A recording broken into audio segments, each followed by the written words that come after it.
C'est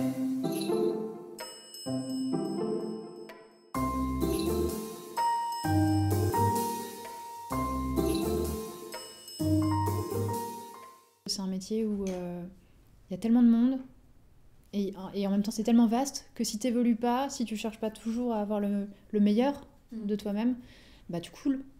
Tu coules parce qu'il y a plein d'autres gens qui attendent derrière. Pour l'arrivée à la photo, c'est assez simple en fait. Quand j'étais au lycée, j'étais en internat. J'étais dans un internat assez strict en fait, où j'avais très peu le droit de sortir, etc. Et à cette époque-là, je me suis acheté un appareil photo, un tout petit appareil photo, un tout petit compact numérique. Et je me suis mise à faire des photos tout le temps en fait. C'était mon loisir, c'était le loisir facile à pratiquer quand tu peux pas sortir. Et du coup, je me suis mise à faire beaucoup de portraits de mes amis, de photos de l'internat qui était un peu glauque, etc. Et en fait, je me suis rendu compte que l'acte de faire des photos me faisait du bien, me plaisait énormément, faisait du bien aux gens autour de moi en général. Et à partir de là, je me suis mise à avoir un appareil photo tout le temps sur moi. Donc à chaque fois que je sortais, je prenais plein de photos. Quand je rentrais le week-end dans ma famille, je prenais plein de photos aussi. Je m'enfermais dans ma chambre, je faisais des photos pendant des heures. Donc du coup, c'était des photos de moi à ce moment-là parce que j'avais pas grand-chose d'autre sous la main. Mais en gros, voilà. Et après, je prenais tout mon week-end pour les retoucher. Je les postais sur un blog, etc. Donc en fait... T'avais déjà créé un blog? Ouais, j'avais un blog qui était un blog d'écriture et de photos. Alors, j'y travaille en freelance, donc par période, un peu quand je veux. J'ai beaucoup de liberté. C'est chouette. C'est important pour moi. Ouais. Et grosso modo, je m'occupe de tout ce qui est photo. Mais vraiment, ouais, avec beaucoup de liberté. C'est-à-dire que si j'ai envie de faire un coup de cœur sur un photographe, je fais mon article. Si j'ai envie de... T'as tes choix quand même de projets pour le journal, si t'as envie de partir sur un thème. Ah oui, je fais... C'est pas seulement que des commandes. Non, c'est presque pas de commande en fait. D'accord. Si j'ai un sujet de reportage qui m'intéresse, un endroit où j'ai envie d'aller voir comment ça se passe, et ben j'y vais. Voilà, et j'écris mon article avec, donc c'est intéressant parce que je peux lier le côté rédactionnel au côté photo. Et puis je fais beaucoup de vulgarisation aussi pour le site. Je fais des tutos, notamment de photos, pour apprendre à se servir de son appareil, pour connaître les bases techniques en fait, pour pouvoir se lancer. Ah oui. Voilà.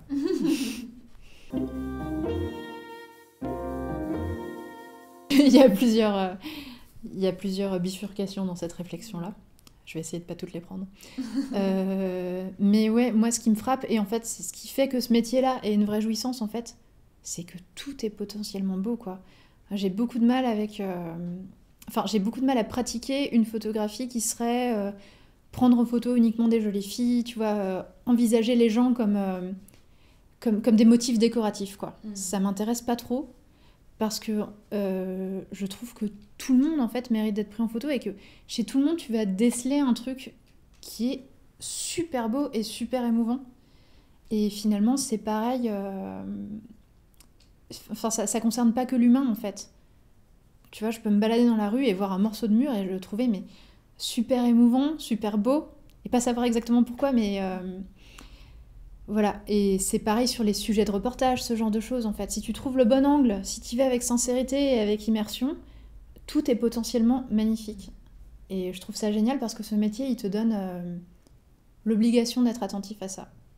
Et c'est un état qui est absolument génial, quoi. Ça a changé ton regard sur les choses, ta façon de voir le monde? Ouais, ça me... Après, personnellement? Oui, ça me fait des petits cadeaux au quotidien, tu vois. Je vais voir une lumière qui me plaît sur un objet, sur un bâtiment, ça me fait du bien. Ça me fait vraiment du bien. Et quand je suis vraiment en situation de reportage, par exemple, je fais beaucoup de mariages, et je les fais sous un angle très reportage, où je fais énormément de photos dans ma journée et tout ça. Et c'est très exigeant, techniquement, humainement, physiquement, et tout ça. Mais quelque part, ça a un petit côté, on te lâche dans une fête foraine, et t'es là pour faire tout ce que tu veux, quoi. T'es là pour t'amuser, t'es là pour récupérer et grappiller tous ces trucs qui t'émerveillent, quoi. Et t'es payé pour ça, en plus. L'écriture, c'est pareil, c'est dans une démarche d'empathie, en fait. Quand j'écris, en gros, j'écris surtout l'hiver, quand j'ai un peu moins de travail. Et c'est un besoin qui est là depuis toujours. C'est vraiment... je pense que c'est le premier art que j'ai pratiqué dès que j'ai su écrire, j'ai écrit des histoires tout le temps. Ah oui, Ouais. d'accord. Avant la photo, donc. Oui. Ah ouais. Ah oui, non, mais à 6-7 ans. D'accord. C'est un besoin vraiment viscéral. Ouais. Et le processus, il est très, très proche dans la mesure où, en gros, quand j'écris une histoire, je me donne la situation et puis j'ai l'impression de m'envoyer là-bas. Je me projette quelque part, je me pose, je regarde ce qui se passe autour et j'écris. Et je me laisse traverser par plein de choses, plein de perceptions qui n'existent pas en fait. Je crois que je fais des choses assez sombres. C'est pas je crois en fait, j'en suis à peu près sûre. Je n'osais pas trop le dire, mais... Ouais, j'aime bien les histoires sombres parce que ça permet de voir comment les gens rebondissent et qu'est-ce qu'on fait en fait à partir de là. J'aime beaucoup parler d'adolescence. Je crois que j'ai pas encore fait le tour parce que je trouve que c'est un âge où tout est tellement fort, où tout est tellement exacerbé, t'es à fleur de peau et ça fait des personnages magnifiques. Et puis comme je suis un peu exacerbée à fleur de peau aussi, ça me parle.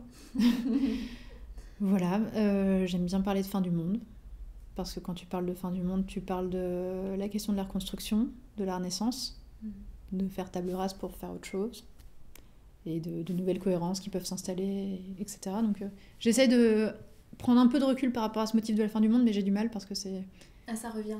Ouais, ça revient beaucoup depuis très longtemps. Depuis très très longtemps. D'accord. Donc j'ai pas encore fait le tour. Et puis, en fait, j'aime bien parler des gens aussi quand j'écris finalement. Et il y avait un autre truc, attends. Oui, ça y est. Il y a quelque chose qui m'intéresse beaucoup aussi en écriture et que je voudrais développer de plus en plus, c'est de partir d'un postulat soit de science-fiction, soit fantastique, et ne pas en faire une grande aventure ou ce qu'on pourrait attendre, ou quelque chose qui avec des rebondissements dans tous les sens, mais parler des gens en fait dans cette situation-là. Et la BD que j'ai sortie en janvier dernier, elle parle de ça en fait. Elle parle d'une communauté scientifique qui annonce que la fin du monde est dans un an. Et à partir de là, tu as une ado qui a 14 ans, enfin qui a 13 ans même au début, et qui essaye de faire des choix de vie en fonction de cette fin du monde. Donc oui, on sait ce qui va se passer, théoriquement c'est un super volcan qui entre en éruption et qui déclenche des catastrophes en chaîne, mais en fait on s'en fout. C'est pas le sujet. Le sujet c'est cette personne-là, dans ce contexte-là, qu'est-ce que ça donne. Chaque choix que tu fais, notamment dans une narration ou dans une pratique photographique, chaque choix est marqué par rapport à ta société en fait, et enfin à la société je veux dire.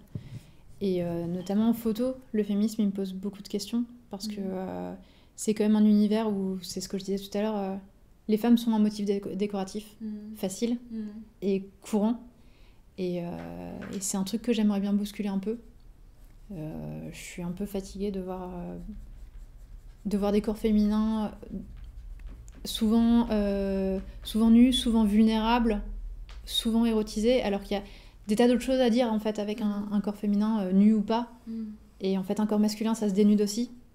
Et tout ça, ça n'existe pas. Et je trouve ça très frustrant. Et en fait, ça fait... C'est une habitude qui fait que c'est compliqué parfois en tant que femme d'être photographe, je trouve. Ah oui, ouais. Je le ressens comme ça. Ouais, j'avais fait un article qui avait pas mal tourné à ce sujet sur mon blog. On est très vite considéré comme quelqu'un de plus faible ou de plus... comment dire ça, inoffensif, tu vois, qui fait des images jolies et qui reste dans son coin et puis qui pourra pas trop porter du matériel lourd parce que attention. Et c'est un milieu qui est encore très macho et je pense qu'il y aurait beaucoup de représentations à bousculer et j'aimerais bien réussir à faire ça un jour, tu vois, montrer les femmes autrement que dans une question d'érotisation, de vulnérabilité ou de décoration ou de petits trucs un peu délicats.